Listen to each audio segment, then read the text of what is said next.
Hello, this is the Z Podcast, and I'm here with. Carrie Marshall. And today we will be talking about the Great Migration, New Beginnings, and past generation of my family. So, what's your name? Carrie Marshall. And who are you to me? Your grandmother? So, I have some questions for you about the Great Migration. So, number one, how close are you or were you to your older relatives who migrated to the north?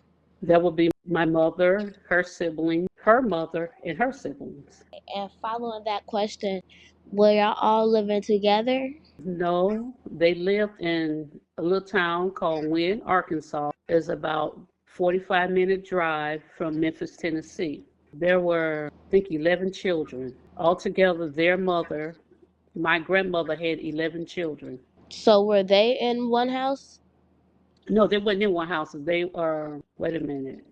My grandmother had 11 children. Yes, they were all in one house, but they was born over from starting in 1909, which is my grandmother, Willie Carey, was born in 1909. And the baby boy name was Arsby. He was born in 1938. What were your significant challenges that you faced during the Great Migration or after?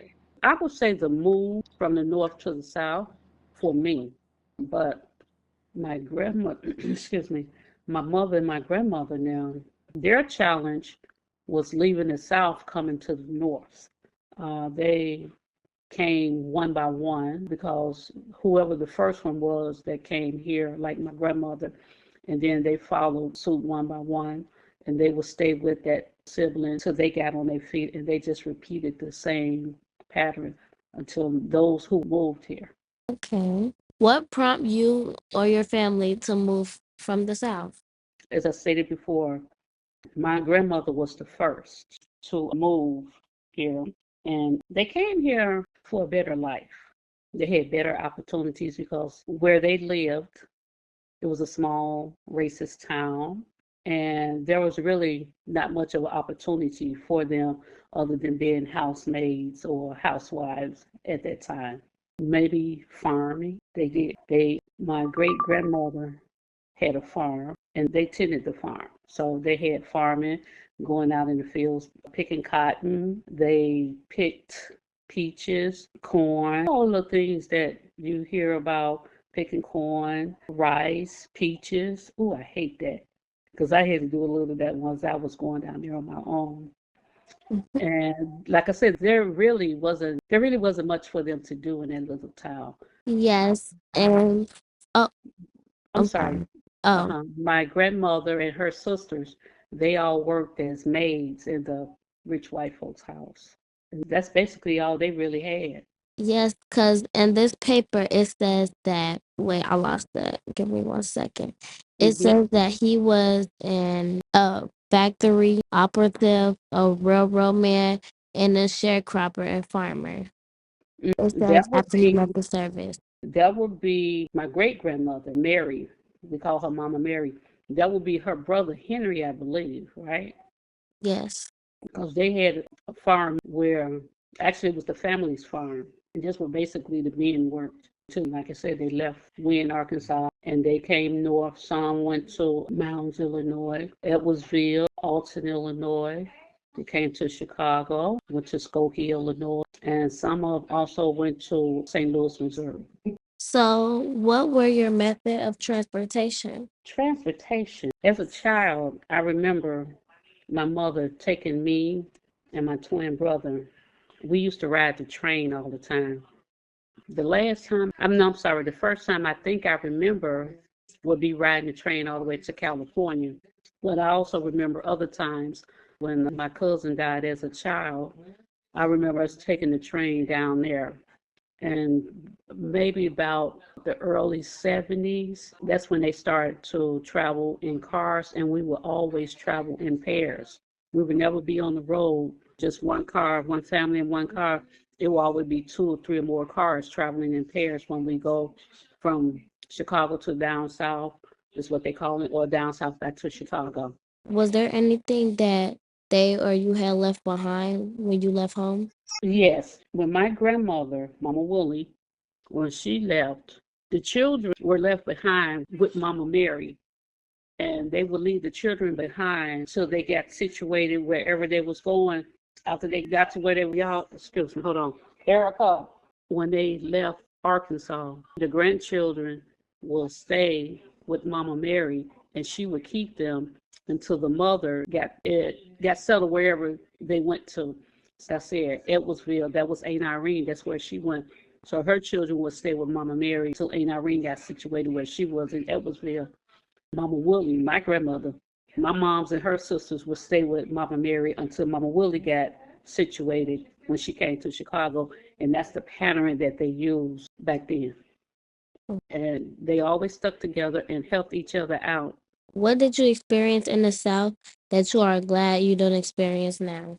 Oh, what did I experience in the South that I'm glad I don't do now?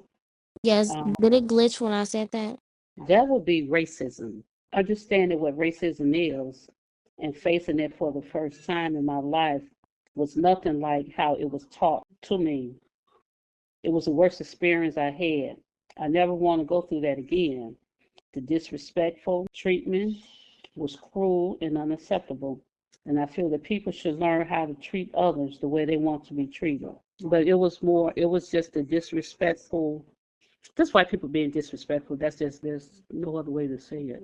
How are the communities in the South compared to the communities in the North? How are the communities compared? Wow. Well, actually, it was separated.